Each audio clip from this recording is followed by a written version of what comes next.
कैसे हैं आप सब। मैं हूं रश्मि और आप सबका वेलकम है आपके अपने चैनल द फाइनेंस गुरु में, जहां पर हम फाइनेंस रिलेटेड टॉपिक्स को अंडरस्टैंड करते हैं बहुत ही इजी वे में। फ्रेंड्स, अगर आप हमारे चैनल पर नए हैं तो please subscribe our channel so that you will be getting our latest video notification updates. Friends, EPFO ने अभी कल ही 2 मई 2023 यानी कि ट्यूसडे को अभी टाइमलाइन एक्सटेंड कर दी है हायर पेंशन में अप्लाई करने की। अब न्यू टाइमलाइन फ्रेंड्स 26 जून 2023 है। जी हाँ, सही समझा आपने। अभी वक्त है अप्लाई करने के लिए। अच्छे से सोच समझ लीजिए। हो सकता है इन बिटवीन ईपीएफओ अपनी कुछ कैलकुलेशंस भी लेकर के आ जाए, फॉर्मूला लेकर के आए और कुछ टॉपिक्स के ऊपर क्लैरिटी जो कि अभी तक अनक्लियर रह चुके हैं। फ्रेंड्स, ये सेकंड टाइम है जब ईपीएफओ अपनी टाइमलाइन एक्सटेंड कर रहे हैं। इससे पहले टाइमलाइन 3 मार्च दी गई थी, जो कि एक्सटेंड होकर 3 मई कर दी गई थी। आपको याद होगा अच्छे से। ऑल्सो फ्रेंड्स, आपको ये भी याद होगा कि जो 4 नवंबर 2022 को ऑर्डर आया था सुप्रीम कोर्ट का, तो सुप्रीम कोर्ट ने कहा था कि 4 महीने का टाइम दिया जाए लोगों को, ताकि लोग अच्छे से अपना एप्लीकेशन जो है अप्लाई कर सकें हायर पेंशन के लिए। बट ईपीएफओ ने क्या किया? ईपीएफओ 27 फरवरी 2023 को लेकर के आया था joint application online option form, आपको याद होगा। बट इम्प्लीमेंटेशन में देरी जो है ईपीएफओ की तरफ से की गई, जिसका लोगों ने विरोध भी किया कि भाई हमको क्लियर कट 4 महीने मिलने चाहिए थे, जो कि हमको नहीं मिल पा रहे हैं। आप एप्लीकेशन ऑनलाइन एप्लीकेशन फॉर्म ही 27 फरवरी को लेकर के आए हैं, तो इसलिए काफ़ी लोगों ने विरोध किया इस चीज़ का। और अब जा कर के ईपीएफओ ने अपनी जो टाइमलाइन है वो 26 जून कर दी है। मतलब 4 महीने का टाइम उन्होंने 27 फरवरी से ऑनवर्ड्स दिया, जो कि 26 जून है। तो अब आपके पास 26 जून तक का टाइम है। आप विचार कर लीजिए अच्छे से और अकॉर्डिंगली अप्लाई कीजिएगा। अभी हालांकि ईपीएफओ ने जो इश्यूज पेंडिंग हैं, जिनके ऊपर क्लैरिटी देनी है, जिसके बारे में हम इस वीडियो में बात करेंगे आगे भी, उसके बारे में हालांकि ईपीएफओ ने अभी तक कोई भी क्लैरिटी नहीं दी है। एक बात और यहाँ पर इम्पॉर्टेंट है जो मैं बता दूँ कि ये जो टाइमलाइन है 26 जून की, फ्रेंड्स, ये अभी क्लैरिटी नहीं है कि ये एम्प्लॉयज़ को अप्लाई करने का टाइम दिया है या फिर इसमें एम्प्लॉयर के अप्रूवल का टाइम भी इंक्लूडेड है। तो ये क्लैरिटी अभी ईपीएफओ की तरफ से आनी बाकी है। ऑल्सो फ्रेंड्स, कि अगर एम्प्लॉयर के पास अगर पुराने जो पास्ट सर्विस रिकॉर्ड्स हैं एम्प्लॉई के नहीं हैं, या फिर उनके पास एविडेंसेस नहीं हैं कि पास्ट में एम्प्लॉई ने कंट्रीब्यूशन किया था higher than the wage ceiling limit, तो उस केस में क्या किया जाएगा? उन एम्प्लॉयज़ की एप्लीकेशन क्या रिजेक्ट कर दी जाएगी? इस बारे में ईपीएफओ ने अभी तक क्लैरिटी नहीं दी है। ऑल्सो एक मेजर जो इशू है वो है 1.16% का। आपको याद होगा कि सुप्रीम कोर्ट ने जो 4 नवंबर 2022 का ऑर्डर दिया था, तो उन्होंने क्लियरली बोला था कि आप हायर देन द जो भी ईपीएफ एक्ट में लिखा है उसके बियॉन्ड जा कर के आप एडिशनल कंट्रीब्यूशन नहीं मांग सकते हैं। तो यहाँ पर जो एडिशनल कंट्रीब्यूशन मांगा जा रहा था वो 1.16% था। अगर फ्रेंड्स आपको इसकी डिटेल में जानकारी चाहिए तो हमने वीडियो का लिंक डिस्क्रिप्शन बॉक्स में शेयर कर दिया है, आप उस वीडियो को ज़रूर देखिएगा। तो यहाँ पर हो क्या रहा था कि एडिशनल कंट्रीब्यूशन मांगा जा रहा था बियॉन्ड द ईपीएफ कंट्रीब्यूशन, जो कि 12% था। इसके बियॉन्ड आप जा कर के एक्ट के हिसाब से नहीं मांग सकते हैं। बट ईपीएफओ क्या मांग रहा था कि 1.16 एक एडिशनल कंट्रीब्यूशन आपको देना पड़ेगा अगर आप higher than the wage ceiling limit जा कर के कंट्रीब्यूट करते हैं। ये मांग रहे थे on account of administration charges के नाम पर।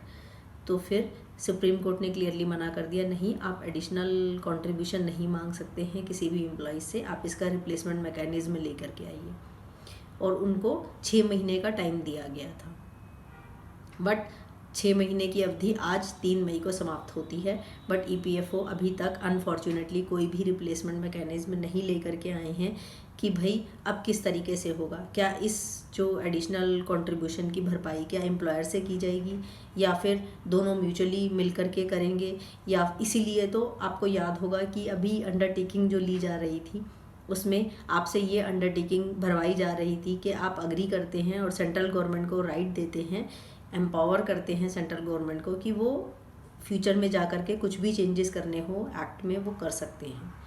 तो इसीलिए यही एक मेजर रीज़न था कि वो लोग आपसे एक अंडरटेकिंग ले रहे थे कि हाँ, एम्प्लॉयज़ ने कंसेंट ऑलरेडी दे दी है, तो अब सेंट्रल गवर्नमेंट एम्पावर्ड है और वो लोग अपना एक्ट में चेंजेस कर सकते हैं। इसीलिए एक मेजर रीज़न यही है फ्रेंड्स कि आपसे अंडरटेकिंग के ज़रिए ये लिखवाया जा रहा था कि आप सहमत हैं। तो ये बात आपको मालूम होनी चाहिए। और तो और फ्रेंड्स, इसके अलावा हो क्या रहा था कि ईपीएफ कमिश्नर की अप्रूवल मांगी जा रही थी ईपीएफओ के द्वारा कि भाई अगर आपने पास्ट में higher than the wage ceiling limit contribution किया था तो आप ईपीएफ कमिश्नर की अप्रूवल लेकर के आइए, क्योंकि आपने पास्ट में जॉइंट एप्लीकेशन भरी होगी अलॉन्ग विद योर एम्प्लॉयर कि हाँ, आप लोग जो है higher than the wage ceiling limit contribute कर रहे हैं अपने ईपीएफ में। बट ईपीएफओ को ये बात अच्छे से मालूम थी, क्योंकि पास्ट में ना कभी उन्होंने इस चीज़ का जिक्र किया था, ना ही लोगों से मांगा था कि आप ईपीएफ कमिश्नर की अप्रूवल लेकर के आइए। ऑल ऑफ अ सडन क्या किया, हायर पेंशन के लिए जब अप्लाई करने लगे तो फिर उन्होंने ये कंडीशन रख दी कि नहीं, ईपीएफ कमिश्नर का अप्रूवल लेकर के आओ। तो ये बात गलत थी, लोगों ने इस चीज़ का विरोध किया और केरला हाई कोर्ट तक बात पहुँची और केरला हाई कोर्ट ने ऑर्डर दे दिया फाइनली कि नहीं, ईपीएफ कमिश्नर की अप्रूवल की कोई आवश्यकता नहीं है, आप चुपचाप सीधे तरीके से लोगों को फैसिलिटेट कीजिए और उनकी राह में बाधाएं ना लेकर के आएँ। क्लियरली यही इंस्ट्रक्शन थी फ्रेंड्स। अगर आपको इसकी डिटेल में जानकारी चाहिए तो हमारा एक वीडियो है केरला हाई कोर्ट के ऑर्डर के ऊपर, तो आप उसको ज़रूर रेफ़र कर सकते हैं। और ये भी बोला गया कि आपको 10 दिन का टाइम दिया जाता है और आप अपना मैकेनिज़्म लेकर के आइए। ये 12 अप्रैल को ऑर्डर आया था और अभी तक अनफॉर्चुनेटली वो ऐसा कोई भी मैकेनिज़्म नहीं ला पाए हैं और ईपीएफओ असमर्थ रहा है मैकेनिज़्म लाने में कि भाई लोग जो है अप्लाई कर सके हायर पेंशन के लिए विदाउट प्रूफ, विदाउट एविडेंसेस, और ज़रूरत पड़े तो आप हार्ड कॉपी सबमिशन भी फैसिलिटेट कीजिए। बट ईपीएफओ ने अभी तक इस चीज़ में कोई भी अमल नहीं किया है। ये बात भी फ्रेंड्स आप लोगों को मालूम होनी चाहिए। Friends, regarding the eligibility criteria कि कौन कौन से लोग एलिजिबल हैं to apply for the higher pension, इसके लिए हमारा एक वीडियो है, मैंने लिंक डिस्क्रिप्शन बॉक्स में डाल दिया है। और मैं टाइमली बेसिस पे कोशिश यही करती हूँ कि ज़्यादा से ज़्यादा आपकी क्वेरीज़ का रिस्पॉन्ड कर सकूँ, जो कि मैंने किया भी है इन पास्ट और आगे भी करती रहूँगी। तो आप feel free to write back to us अगर आपको कोई भी क्वेरी आती है तो। ऑल्सो फ्रेंड्स, एलिजिबिलिटी क्राइटेरिया का हमने एक वीडियो बनाया है। इसके अलावा आप को हायर पेंशन के लिए क्यों जाना चाहिए, इसके ऊपर भी हमने डिटेल में बात की थी अपने एक वीडियो में। और FAQs पे एक एक्सक्लूसिवली वीडियो बना हुआ है, तो आप इन वीडियोस को जाकर के ज़रूर देखिए। इन सब के लिंक्स मैंने डिस्क्रिप्शन बॉक्स में डाल दिए हैं फ्रेंड्स। और EPFO ने अपनी तरफ से ये बोल दिया कि भाई in order to provide the larger window so that कि ज़्यादा से ज़्यादा लोग अप्लाई कर सकें हायर पेंशन के लिए, इन्होंने टाइमलाइन को एक्सटेंड किया है। हाउएवर जो चीज़ें क्लैरिटी देनी थी, इन लोगों को क्लैरिफाई करना था, उनके ऊपर अभी तक साइलेंट है EPFO, उसके ऊपर कोई भी क्लैरिटी नहीं लेकर के आया। Let's hope for the best. हो सकता है कि फ्यूचर में चीज़ें सही हो जाएं और EPFO कुछ क्लैरिटी दे दे। फ्रेंड्स, अगर आपको मेरी वीडियो अच्छी लगे तो please like, share and comment ज़रूर कीजिएगा and subscribe my YouTube channel. Thanks for watching.